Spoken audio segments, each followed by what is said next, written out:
Hi, I'm Sarah Hagigi. And I'm Erin Vabornik. Welcome to COAB's Adult Ed Advocast. The Advocast is a partner podcast of COAB's State Advocate for Adult Education Fellowship. Each episode highlights challenges and successes in advocacy. We also highlight a new student story. We're glad you're here. Now let's get started.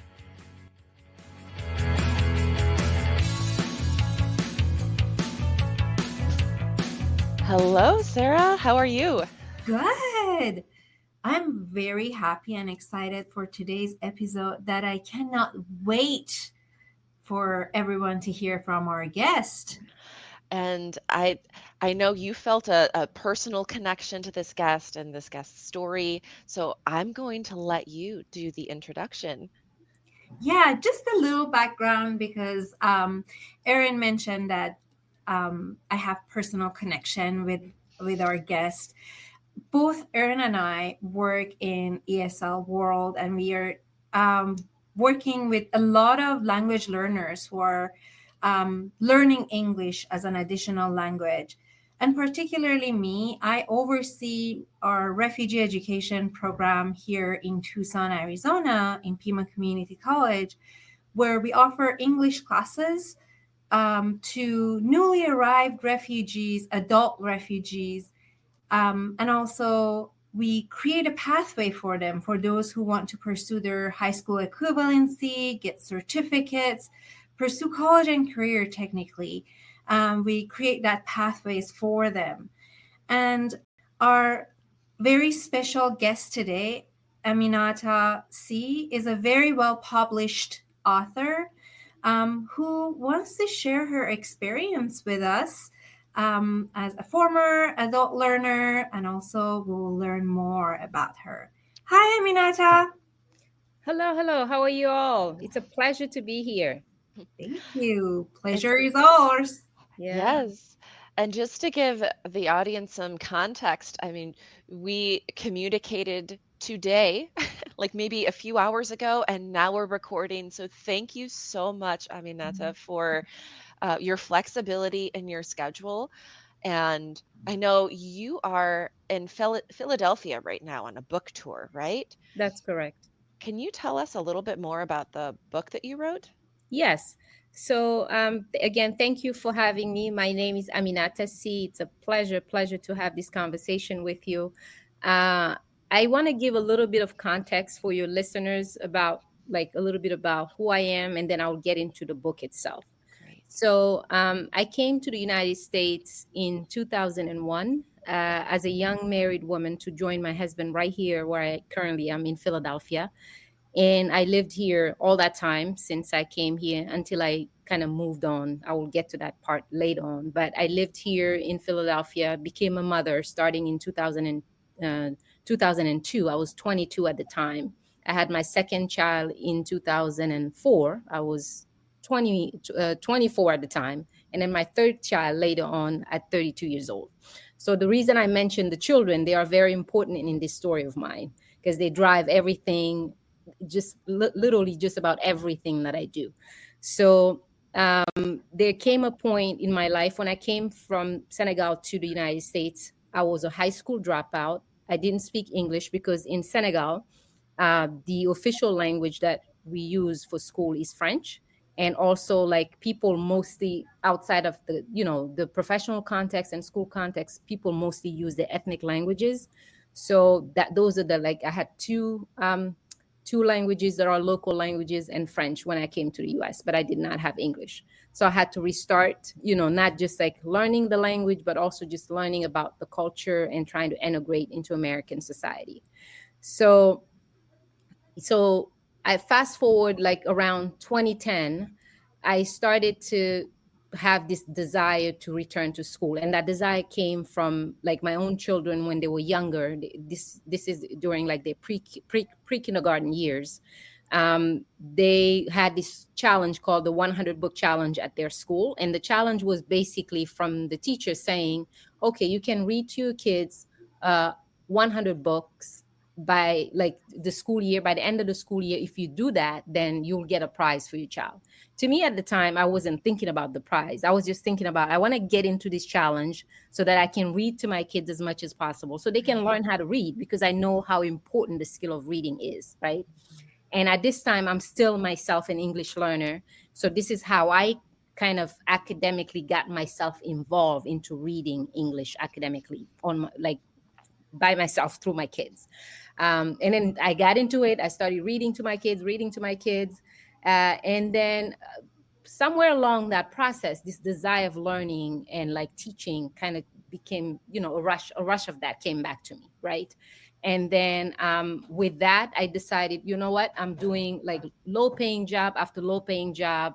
I have these kids of mine that I want to help in their education. So I want to improve my own education so I can better help my kids. But I also, hopefully down the future, want to get into a career where I can better help my family financially. So this was the kind of like the foundation that kind of launched me back into wanting to pursue an education. So, and then in 2010, I finally took that step and I signed up for GED classes locally. And then I started taking these GED classes. At that point, one of the most challenging aspect of the GED classes were taking my math test, because I was like really, really behind with math. So I had to take it 3 times. The third time is when I passed it. The first 2 times I failed it, but then I did okay with the other subjects for the GED, and then I eventually passed that GED and got it. And then when I got it, I was like, okay, GED is nice, but I know that's not enough. So I was like, maybe I should be trying, to advance this education a little bit more. I don't know what I'm doing still at this point. I'm a first generation college student. I don't know how to navigate higher education.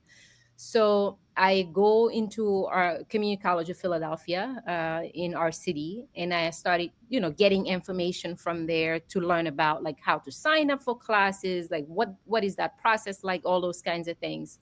And then, I got into it. I signed up, but then I still didn't know what I was doing in the sense that uh, at that point, I had my third child who was 7 months old when I started my community college journey. My other child was 8 and my other child was 10. So I had small children.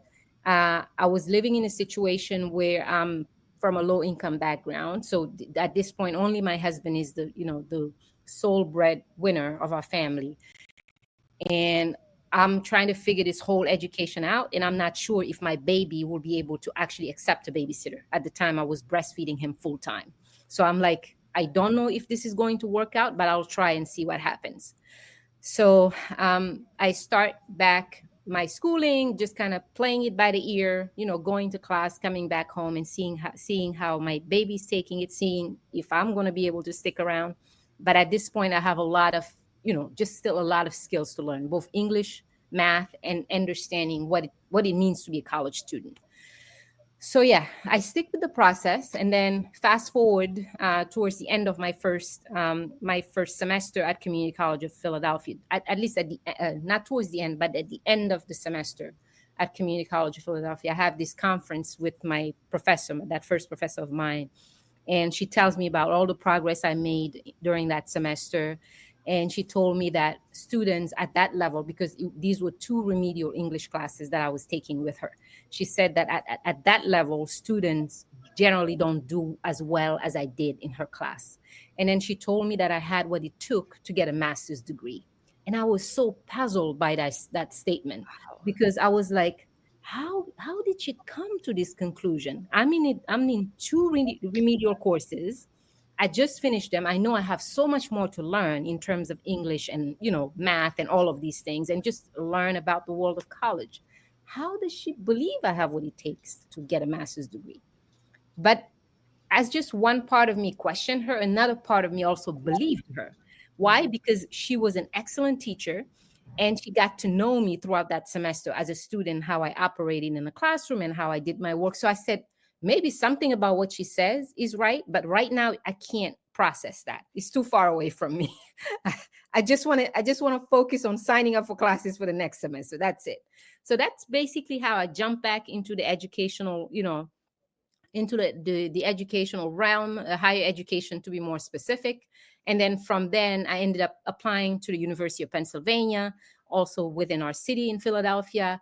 I attended the University of Pennsylvania for 4 years, earned my bachelor's degree there in international affairs. And then from the University of Pennsylvania, when I finished, I moved on to American University, and that's where I got my master's degree in public policy. So I just wanted to give you that context. And then if you have any other questions around that, Sarah is opening her mouth up. So I don't know what's going on, Sarah. Oh my God, this is amazing. And the whole story that you mentioned, I can imagine how all of our students would resonate with it, whether they come from immigrant, refugee, or even not. They're just native Americans, born and raised in America. So it's amazing. It's amazing. And I can understand how much work and patience and perseverance went to all of this effort for you to get from where you were to where you're at now. But let's break it down a little bit for our students who are listening, for the teachers who are helping students in their GED classes or in English classes that we are serving non-native English speakers. So how did you feel about that? Could you believe that you would get past that stage? And what motivated you to just move on and go? And how was that experience like with all the challenges that you mentioned, being mother of 3, living in a situation that you didn't have a lot of money, but you stayed in school? So tell us about those days and how you continued. You didn't quit. So that's why I mentioned my 3 kids as I opened this conversation, to give you a sense of like what was my window and what was my perspective as I was going through this journey. First of all, I want to mention that I have had and continue to have an extremely supportive husband who has been there for me throughout this entire journey behind the scenes as I was doing many of these things in my education. So for a student, let's say, someone who's not married, who's much younger, you don't need many people. You just need one person in your life, just one person who's willing to be consistent with you throughout the journey, and you can do it. I guarantee if you stick at least with one person who's supporting you and you are not quitting, you're going to get there. Whatever you're trying to do, you're going to get there. So that's one thing I would say. The other thing is the motivation for me came from just seeing my own circumstance, knowing like my own background, and then seeing that now I was a mother and having a new perspective about life, meaning I didn't want my kids to go through some of the struggles that I went through as a young person. And that one thing like kept me going in a way that maybe if I didn't have that, maybe I wouldn't have that level of drive. But that really kept me going. And again, also my own desire to learn came back, because when I dropped out of school in 10th grade, it was like, for me, that's it. I'm probably never going back to school. At that point, that's what I was thinking. I actually never thought I would go back at some point. But because the desire came back to me, and then, couple that with the fact that I had a family and wanting something more for my family, wanting to help them, knowing that if I don't have the skills myself, I cannot help them. Also knowing that if I don't have the skills, I may not actually be able to be in a position where I can pursue a career that can help us, better as a family. So those, all those things were huge motivators for me. I love that. And I love your note that it takes just one person in your corner to make it happen. And I know some of our learners are entering classes without that support system. They say like, my family thinks this is a bad idea, or, like nobody supports me in this. And I think there's so much power to the community of a classroom where you find that accountability partner. You find that person there who says, you can do it. And it really does. It helps individuals to keep coming back despite those barriers, because there's always something that's going to come up that's going to make that journey challenging. Mhm. And I I often talk about, educational journeys as a book, right? Like the book would not be very interesting if everything was really easy for you. Which is easy to say on this side, but you actually wrote a book about your journey. And Sarah and I have both purchased copies. I did not buy 20 copies like Sarah did, but to share that with um, our learners and with people who haven't had that experience, to be able to then pass that book along to people where that is going to resonate with them, Mhm. that journey. Um, because you moved real quick t- at the end of your story about after adult education, and just that, like, you you went, I mean, you've made such an incredible career. Mhm. um and I imagine that your children look to you and see a mom who is just amazing. um, who they watched you studying, they have watched all of your hard work, and they believe, you know, in their potential because they've seen you go through that path. And I just want to call that out because you talk about how much your family has motivated you and supported you, um, but you are that inspirational figure. Um, and that person that your kids are going to could maybe measure themselves against, to say, what would my mom do? What would she do in this situation?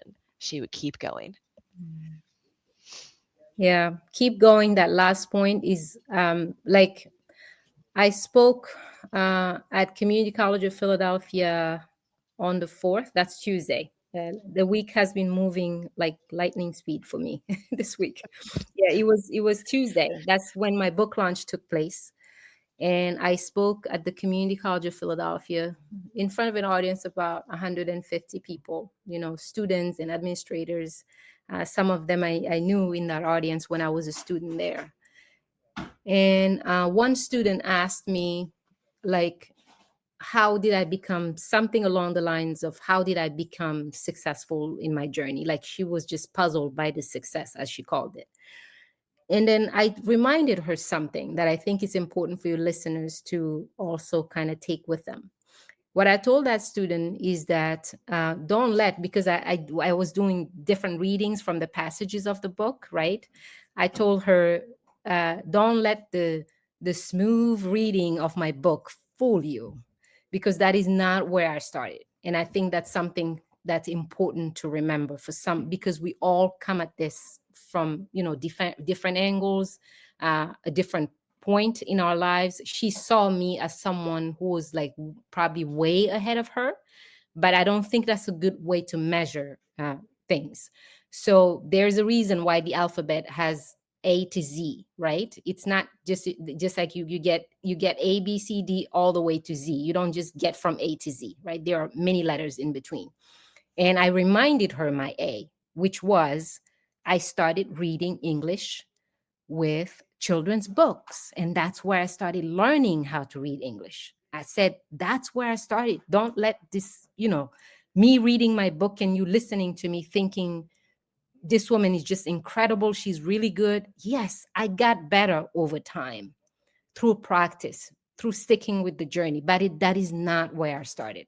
And I think it's something that's important to remember, because sometimes people can feel overwhelmed when they hear your story, and they may think this is not possible for me, because they just think you are just too far ahead for what they're trying to achieve.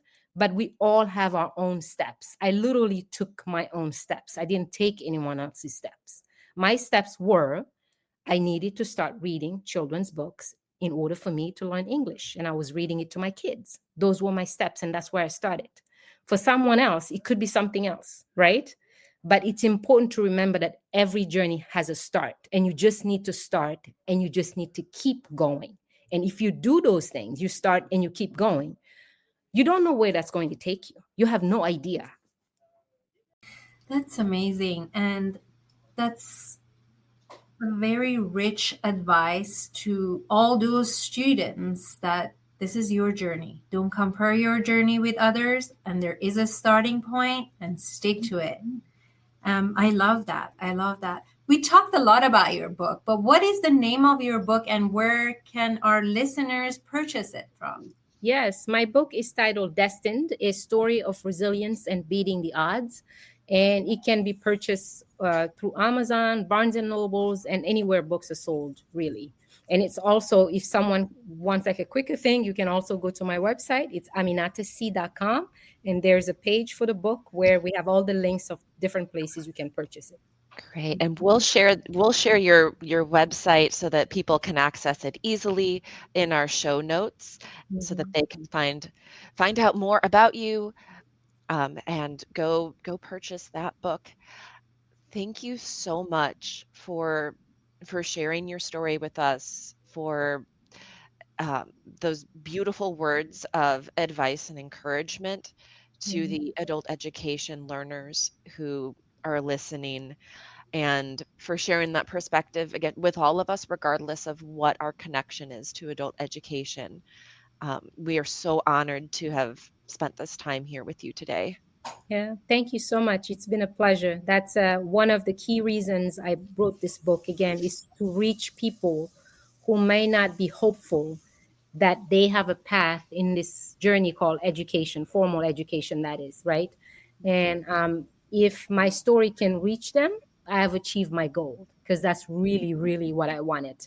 And that's part of the reason why I made time for this conversation, because I know the kind of audience you are serving and the work that you're doing to try to reach different populations. Learning English in the context of the United States, as I know too well, is not just about learning a language.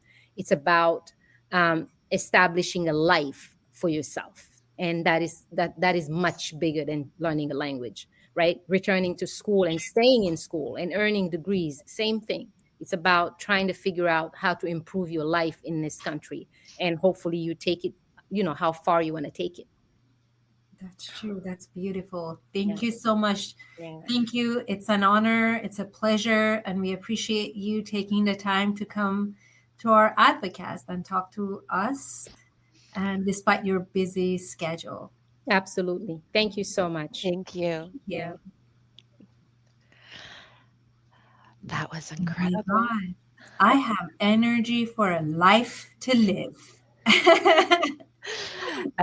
And listeners, as we said, we have linked everything about our amazing guest, Aminata Sy, in the show notes. Please go find her book, learn more about her journey, and share it with your adult learners. Share it with individuals who, want to see themselves in different chapters of their journeys as well. And we hope you'll join us for our next Advocast. See you next time.